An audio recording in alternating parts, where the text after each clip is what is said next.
Hey everyone, Ryan here. Welcome back to Ryan Vision Entertainment. This is my favorite time of the year, of course, when I get to reflect movies from the previous year and give my top 5 favorite movies. Things are a little different this year, of course, because I didn't get to a lot of movies due to the COVID-19.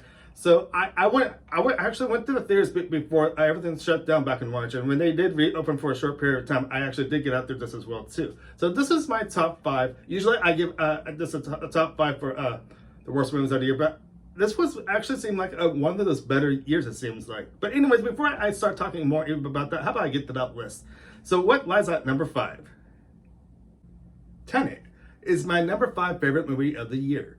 Christopher Nolan is good at what he does, I gotta say. We know his work from like Inception to those newer Batman movies, Interstellar. His movies seem to be pretty long most of the time, it seems like. When I speak of Interstellar, that's pretty close to a 3-hour movie. Inception is pretty close to around that time just as well. And I know I'm in the middle of doing this list, but I have a comment for you. I would like to hear a comment from you guys. What is your favorite Christopher Nolan movie? Now, mine is actually Inception. And reflecting back on this movie, Tenet now, I actually thought this was well done the way it was done. We got John David Washington, sorry, Robert Pattinson. Michael Caine's actually in this movie just as well too. I feel Christopher Nolan seems to like Michael Caine because most of his movies, Michael Caine is in his movies, which I'm glad he's choosing Michael Caine because Michael Caine is such a great actor. We've seen him in his Batman movies. He was actually in Inception just as well. So he has actually used him multiple times, maybe like 4 or 5 times in his movies. But Michael Caine is good at what he does. Tenet, what should I say about it? It's actually been time since this movie's been out, but I don't want to give too much away. This story is really in depth about thinking about time traveling of some sort, or you don't know what the heck is going on. You didn't get much from the trailer, but it kind of got an idea it was based on time traveling. There's a loop of some sort. John David Washington's character is the main character in this movie, and I can actually say this was a different movie from Christopher Nolan, which I'm glad he chose this idea. It was a little confusing. I felt it was a little long, but I felt it really described a lot. If you really watch frame for frame in this movie, you really got to watch this movie well enough to catch everything, because everything gets played back once again at the end of the movie, and it's one of those things that you go, what the heck is going on here? So it's one of those movies, I gotta say. Christopher Nolan has done a wonderful job with Tenet, and that's why this movie lies at number 5. You kind of wonder what's gonna be at my number 1 list then, if you're thinking that then. So let's go to number 4. So if you guys like thrillers, if you haven't seen Let Him Go, I would strongly recommend it. It lies number 4 on my list. Kevin Costner and Diane Lane, perfect together. I gotta say, perfect couple to make this dynamite movie an outstanding way in every single way, with acting and the story wise. I feel like almost Diane Lane almost steals the show, I gotta say. But anyways, if you guys have not seen this movie, have not heard about it, this movie is about these grandparents that want their grandkid back, I should say. It's a grandkid. Because Diane Lane's character in the movie, she's abused from the father, and she doesn't want that. Any grandparent or parents, for that sake, or uncle or stuff like that do not want to see that happen to anybody in the family. So they do their best to try to get the kid back, and they try to get the mom back this as well too, because the mom is not really abusing her kid. It's just the father, but the father has a darker side of the family, and these are how the grandparents actually come in with Kevin Costner and Diane Lane. These two are really strong, and I feel this movie was a strong message towards out through a message like this for abuse and stuff like that. But the story, the ending of the climax of this movie is, oh my gosh, I don't know how to describe it, but it's kind of scary. But it goes to a certain level in movies as well. So if you have not seen the movie Let Him Go, check it out, okay? So New Mutants is my number 3 movie. Now this movie was supposed to come out a number of years ago, believe it or not, like 2 to 3 years ago, around that time. But this movie kept on getting pushed back for a number of reasons. They wanted to add something to it. There was a test screen, believe it or not, and after the test screen, they needed to make adjustments upon that, of course. But we finally got the release date of last year in August of 2020. And I was actually surprised, because with the COVID-19, they actually still stick to the date, which I'm actually glad they did, because this movie actually lived up to my expectations, believe it or not, after waiting those 2 to 3 years that it was supposed to come out. To tell the truth, I think it was 2 years ago, because it was supposed to come out in 2018, as I believe anyways. But this story really revolves the young the young people of the X-Men universe trying to know and figure out what sort of powers they actually have. This is part of the X-Men universe, as I'm pointing out. In other words, then this is a great cast. This will do who actually are in this movie. This as well. Major Williams. She's been in the Game of Thrones as well, so she's a really talented actress. And we also have Anna Taylor-Joy, who actually has been on top of the game, it seems like, the whole entire year with the Queen's Gambit, and now with the New Mutants. New Mutants was actually scheduled to be out a number of years ago, but she's been still on top of the world with this in the year. It just feels like she's a dynamite. She's great at what she does. And this whole, I just felt, I'm not disappointed at her in this movie. Everybody that was in this movie really made this movie a new feel to the X-Men universe. And I really felt this was one that really, once again, lived up to my expectation. So if you guys have not seen this movie, I would strongly recommend this movie. If you like that X-Men universe stuff, it's pretty cool, I gotta say. So let's move on to our number 2 movie, and we're getting closer to my number 1 movie. Wow. So Wolfwalkers is actually my number 2 movie. I seem surprised. I did the chart, of course. But anyways, I'm acting this way because my number 1 movie was pretty strong. If I could have given it a tie with my number 1 movie, it would have been Wolfwalkers along with it. This movie is so amazing, I gotta say. Hayden Droughton at his best. It's a family animation film. If you guys aren't familiar with this tale, it's actually an Irish fairy tale about this little girl that goes wandering into the forest, coming upon these wolves. And the reason it's called Wolfwalkers is because there's actually humans that turn into wolves by night anyways. So if they get bitten or it's just a little bit scratched on them, this of course, they turn into these wolves. And there's a big wolf pack with them.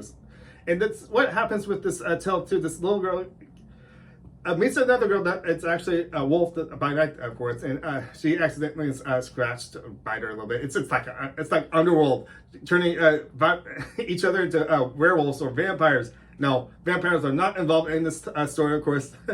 But anyways, this story really goes in depth with it. The story's just beautifully done, I gotta say. This movie came to theaters for a short period of time before actually coming to the Apple streaming device. So you can actually check that out now if you got the Apple streaming device. So, oh my gosh. So we are at my number 1 movie. What is that number 1 movie? Any guess up there?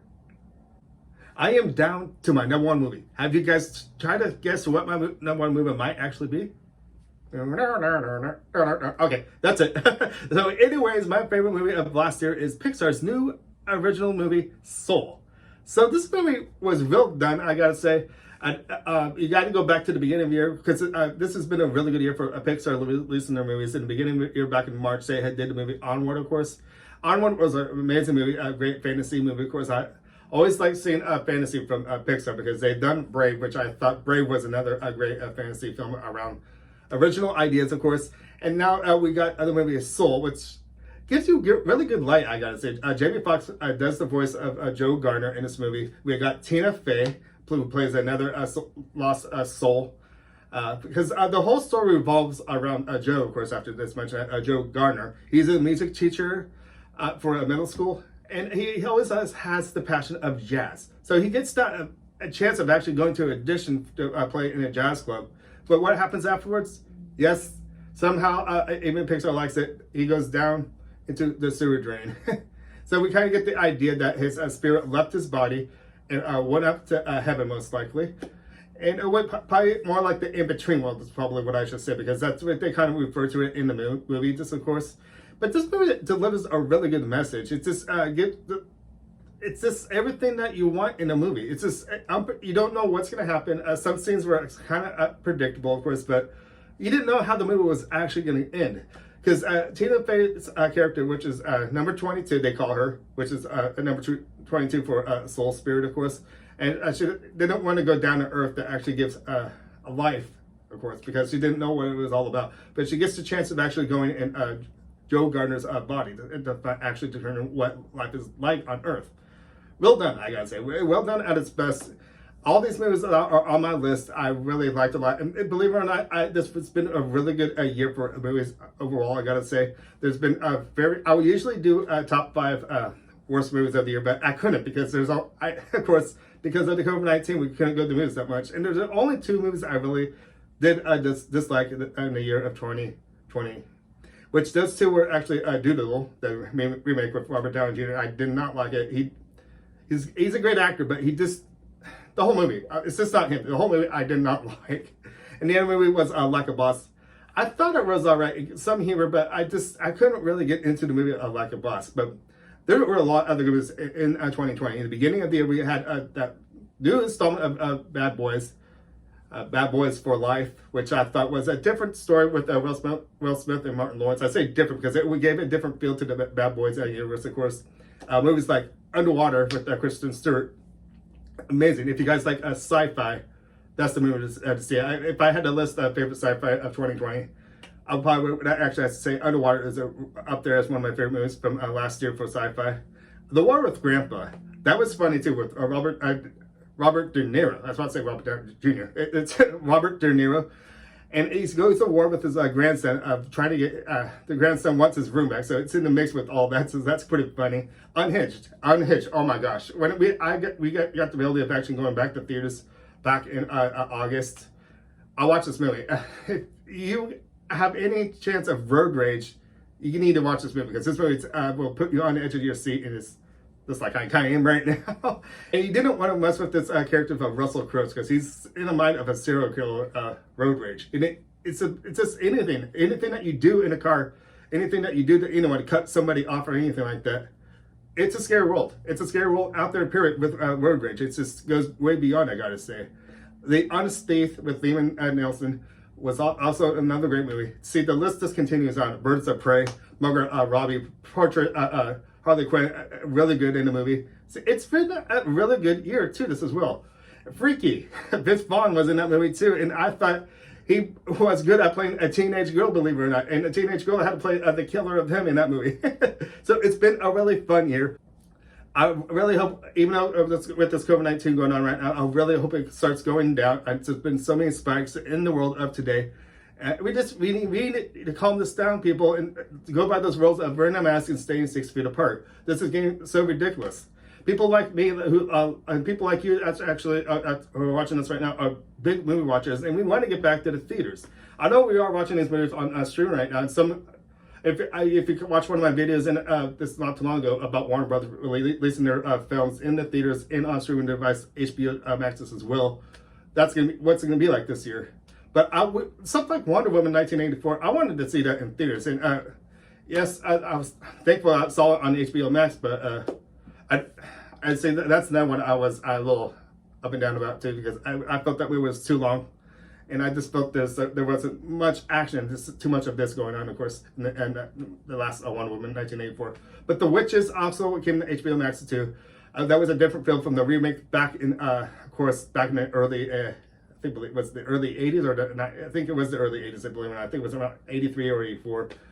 But Anne Hathaway did a really good job in that movie just as well. So there's a whole lot of streaming movies from last year, from HBO Max to Netflix, the Amazon Prime. The Prom was on Netflix. But anyways, I want to start wrapping things up. I really thought 2020 movies were good. It's just too bad with this whole COVID-19 happening, because there was a whole list of movies that come out with Top Gun, Ghostbusters Afterlife, stuff like that. But once again, I want to give all my heart to people who have lost their lives with this COVID-19. It's been a hard year, of course. We're hoping for 2021 to be one of those better years. And I pray for everybody out there who does get sick with this and have died. Someone in your family member has died. I wish the best to you. Anyways, okay? Anyways, it's been a really sad year in 2020. And I really hope for things to look up here into this new year of 2021.